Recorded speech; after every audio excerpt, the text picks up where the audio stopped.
Kembali di Kompas Bisnis, Saudara. Tahun ini usia pensiun pekerja penerima manfaat jaminan pensiun BPJS Ketenagakerjaan bertambah 1 tahun, yakni usia 59 tahun. Lalu apa dampak penyesuaian usia pensiun bagi pekerja? Sudah bergabung di studio Kompas TV, Koordinator Advokasi BPJS Watch, Timbul Siregar. Selamat pagi, Pak Timbul, apa kabar?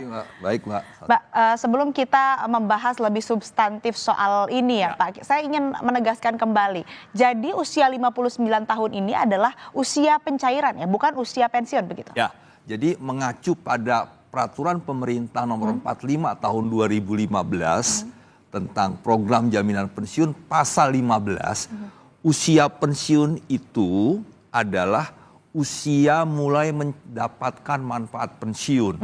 Ya, definisinya itu ada di pasal 1 angka 15 Undang PP 45 tersebut. Nah, jadi setiap 3 tahun tuh naik 1 tahun. Jadi start awal jaminan pensiun itu 1 Juli 2015. Sampai 2018 itu 56. 2019, 2020, 2021 Naik lagi 7.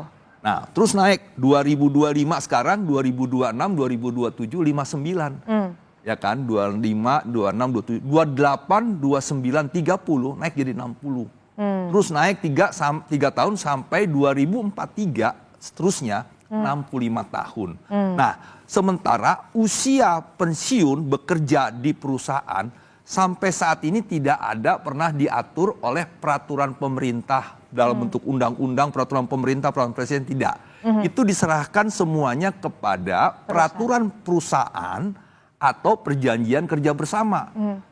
Masing-masing perusahaan beda, ada yang 55, ada yang 56, ada yang 57, itu terserah kepada masing-masing perusahaan. Nah, jadi memang usia pensiun bekerja itu diatur di peraturan perusahaan atau perjanjian kerja bersama, usia mendapatkan manfaat pensiun itu di PP 45 pasal 15 tersebut. Oke. Jadi beda, jangan dianggap pasal apa, usia 59, oh saya bekerja di perusahaan jadi 59 tahun pensiunnya. Bukan itu. Itu tergantung masing-masing peraturan perusahaan. Oke, cukup jelas ya ini. Jadi angka 59 tahun ini adalah angka menerima manfaat mencairkan. Ya, sedangkan kalau angka 55 tahun itu adalah angka pensiun yang ditentukan oleh perusahaan. Masing-masing perusahaan. Betul, ada 2 peraturan yang berbeda ini, Pak, dan punya kewenangan masing-masing. Yang berwenang di usia pensiun ini adalah perusahaan. Kemudian yang untuk mencairkan manfaat dari pensiunan itu sendiri adalah ada peraturan pemerintah. Ya. Nah, ada 2 aturan yang berbeda. Ada yang perlu dievaluasi nggak menurut Bapak? Ya, jadi memang tentunya dengan semakin meningkatnya usia mencairkan atau mendapatkan manfaat pensiun pertama kali ini,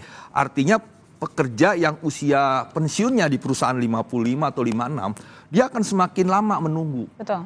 Jadi misalnya di 2025 ini, saya pensiun dari perusahaan usia 56. Didefinisikan usia mendapatkan manfaat pensiun di 2025 itu, 2026 itu 59. Berarti saya menunggu dari 56 ke 59, 3 tahun. Nah, kalau nanti 60 di 2028, 29, 30 saya pensiun di usia 56, saya menanti 4 tahun. Nah, kalau nanti 2043, 2044, usia 56, saya nunggu 9 tahun untuk mendapatkan manfaat yang 65 tahun itu. Usia mendapatkan manfaat pensiun di usia 59. Nah, 65 artinya semakin lama kita mendapatkan manfaat pensiun. Sementara kalau pegawai negeri ya, itu kan pensiun bulan ini, bulan depan sudah mendapat manfaat pensiun. Karena mereka ya dijamin APBN dan sebagainya. Kalau kita kan dari iuran. Iuran yang sekarang 3%. Pengusaha bayar 2%, kita pekerja 1%. Jadi semakin lama ya kita akan bertahan untuk menanti mendapatkan manfaat pensiun tersebut. Nah, ini yang kita ajukan kepada pemerintah untuk bagaimana PP 45 pasal 15 itu direvisi sehingga lebih didekatkan. Untuk bisa bagaimana kita ketika pensiun nanti mendapatkan manfaat pensiunnya itu nggak kelamaan gitu. Oke. Sebagainya. Artinya ada usulan yang sudah diberikan. Iya, Perkembangannya betul. sejauh ini gimana? Apakah itu sudah ditindaklanjuti begitu Pak? Karena kan kita kalau lihat rentang waktu menunggu, gak usah 10 tahun, 1 tahun juga kan kadang udah, aduh kok lama banget ya mau cairin gitu. Iya, iya. Nah ini memang terkait juga dengan ketahanan dana ya, tapi saya mau katakan usulan ini sudah masuk, tetapi memang sampai hari ini pemerintah belum berniat untuk merevisi PP 45. Nah itu yang terus kita dorong dengan momentum adanya berita tentang 59 tahun ini kita mendorong. Nah selain itu juga kalau saya mau mengatakan gini, pemerintah juga belum menjalankan isi PP 45 juga terkait dengan kenaikan iuran. Nah kan ini juga kan bicara usia yang semakin lama ini kan bicara ketahanan dana pensiun ini. Nah tetapi di satu sisi iuran saat ini masih 3%. Nah kalau 3% terus berjalan, maka ketahanan dana jaminan pensiun akan berkurang. Diprediksi 2074 itu akan defisit. Tidak mampu lagi membayar pekerja yang memasuki usia pensiun. Nah oleh sebab itu pemerintah kan diamanatkan paling cepat 3 tahun itu mengevaluasi iuran. Tapi sudah 10 tahun ini nggak menjalankan kenaikan iuran. Sehingga ancaman terjadinya defisit di periode nantinya akan terjadi. Nah, oleh sebab itu kami mendorong pemerintah, ayo naikin iuran. Sebagaimana amanat PP 45 itu sendiri. Supaya ketahanan dana itu lebih baik dari, dan bisa menjamin pekerja yang pensiun itu semakin lama.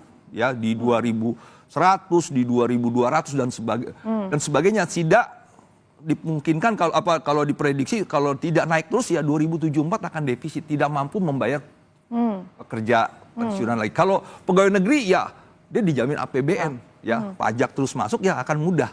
Tapi ini berbasis iuran. Oleh sebab itu iuran itu harus ditingkatkan menurut saya.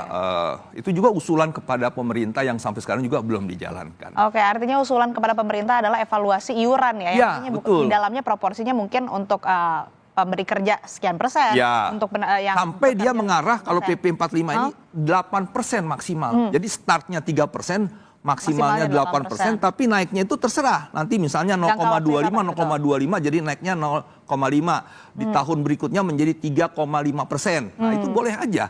Ya nanti dihitung secara aktuaria. Tetapi harus naik. Kalau stuck terus dia akan mengancam kepada ketahanan dana. Gitu. Oke, artinya juga nanti kan ini bisa berdampak terhadap jangka waktu nanti pencairannya tidak begitu lama begitu ya kalau misalkan sudah disesuaikan. Ini yang sudah jadi usulan begitu ya kepada pemerintah dan perlu ditindaklanjuti. Kemudian Pak, ini yang biasa terjadi di lapangan. Sebetulnya masalah apa atau kendala apa saja sih yang biasa dihadapi oleh pekerja saat ingin mencairkan manfaat pensiun itu? Ya jadi manfaat pensiun itu diaturkan di program pensiun kan pasal 39 sampai 42 Undang-Undang 40 2004. Diturunkan dalam PP 45 2015. Dijelaskan secara operasional.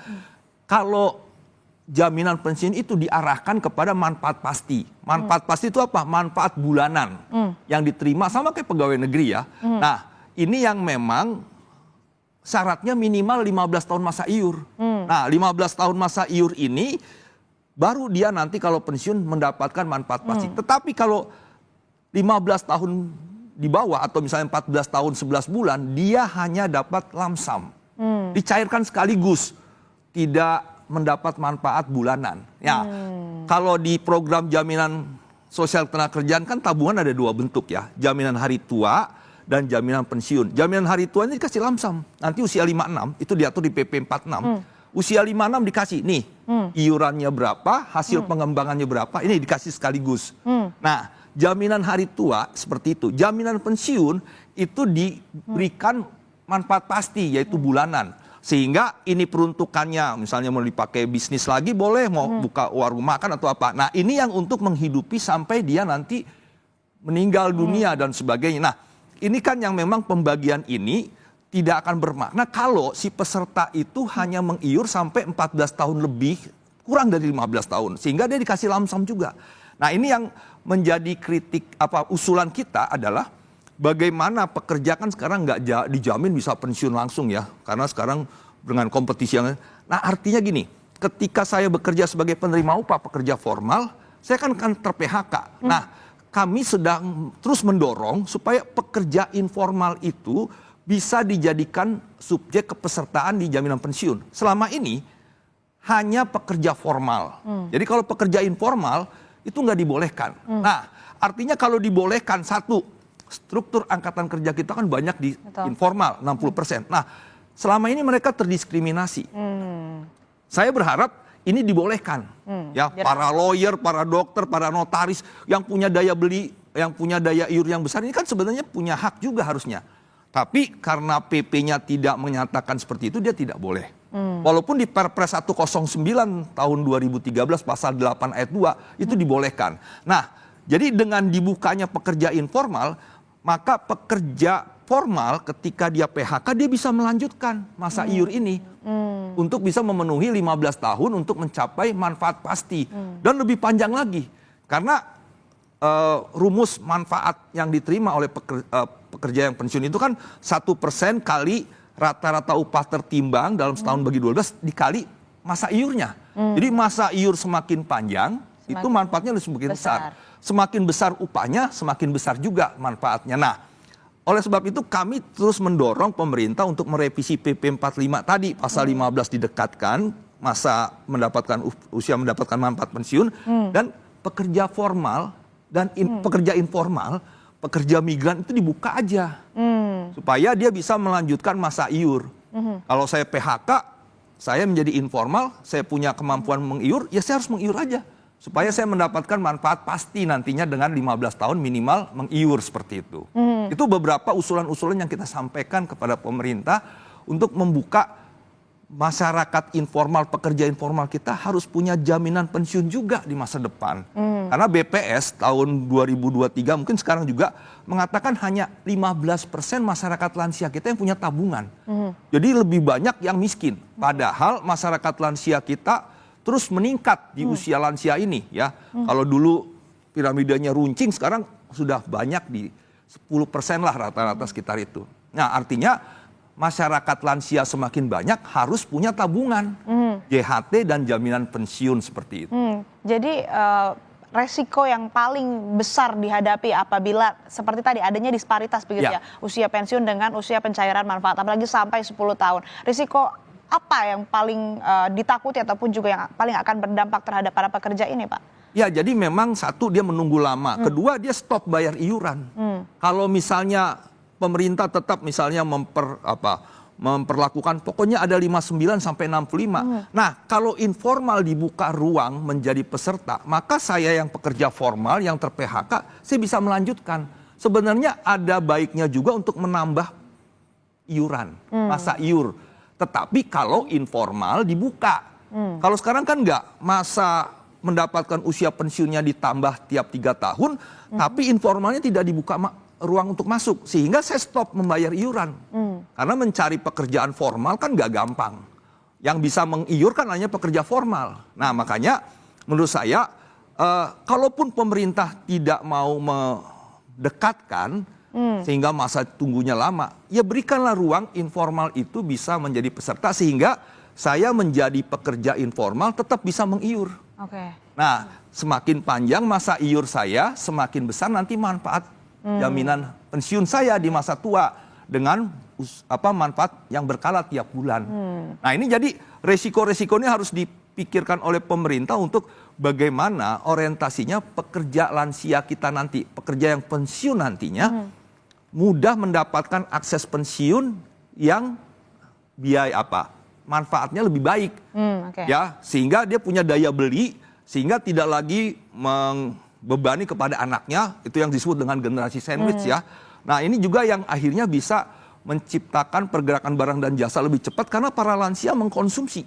Nah, kalau barang dan jasa cepat bergerakan, berputar, butuh barang dan jasa baru, butuh tenaga kerja, ada penyerapan lapangan kerja. Nah, ekonomi kita akan semakin baik dari sisi makronya karena apa? Masyarakatnya punya daya beli ya. Termasuk yang di masyarakat lansia seperti itu. Pak, ini kan bicara soal kesejahteraan, tadi kan resikonya juga cukup besar ya kalau misalkan dengan waktu tunggu yang panjang. Apakah perlu ada insentif dari pemerintah dalam masa tunggu untuk bisa pencairan dana atau manfaat pensiun tadi? Ya, bagus juga. Tapi kan semangatnya kalau saya melihat gini ya, justru Bu Sri Mulyani itu kan sering mengungkapkan ya bahwa pegawai negeri saja yang pensiun itu sudah mau lepaskan dari APBN. Jadi kalau kita baca Undang-Undang 20 tahun 2023 itu kan di pasal 21, 22, 23 itu kan dengan sangat jelas jaminan pensiun pegawai negeri pun itu kan nanti akan diserahkan kepada BPJS Tenagakerjaan. Nah, artinya apa? Pemerintah sebagai pemberi kerja akan mengiur, pekerja PNS akan mengiur. Nah, setelah pensiun nanti dia dilepas dari APBN. Nah, jadi semangatnya saja udah mau melepaskan dari APBN. Kalau misalnya untuk swasta dapat ya bagus. Cuma kemungkinan kecil, kemungkinan besar ya tidak akan dilaksanakan. Karena pegawai negeri saja aja sudah mau dilepas gitu ya. Nah, tentunya begini, menurut saya memang untuk membatasi menjembatani masa jeda ini ya, sebenarnya ada sekarang Undang-Undang 4 tahun 2023. Pasal tentang pengembangan dan penguatan sektor keuangan ya, Undang-Undang P2SK disebut. Nah, pasal 188 itu kan bercerita tentang jaminan hari tua. Nah, jaminan hari tua memang akan disetting pencairannya itu nanti dalam dua bentuk. Bisa langsung lamsam semua atau dia sebagian lamsam, sebagian berkala. Misalnya saya menunggu 3 tahun nanti ya. 3 tahun untuk mendapatkan manfaat pensiun dari jaminan pensiun. Saya punya jaminan hari tua. Ketika saya 56 pensiun, saya kan dikasih lamsam. Saya bisa bilang begini, 50% saya kasih lamsam deh. 50% dari 100 juta dikasih nih. 50 juta langsung. 50 jutanya sisanya itu dikasih berkala. Jadi sampai 3 tahun. Disetting 3 tahun sehingga saya tiap bulan akan mendapat manfaat berkala nih. Tapi dari jaminan hari tua. Bulan pertama sampai bulan ke tahun ketiga. Tahun ketiga stop, dilanjutkan jaminan pensiunnya. Nah, ini bisa menjadi jembatan supaya ketika pekerja itu pensiun, dia sudah mendapatkan manfaat berkala. Nah, tetapi memang dalam tanda kutip mengorbankan JHT-nya diberikan secara berkala gitu. Nah, itu paling yang memang sedang diatur oleh pemerintah di peraturan pemerintah turunan dari Undang-Undang P2SK, Undang-Undang 4 tahun 2023 seperti itu. Nah, ini jadi memang salah satu cara ya untuk bagaimana bisa memastikan manfaat berkala itu bisa didapat walaupun usia ini masih panjang begitu.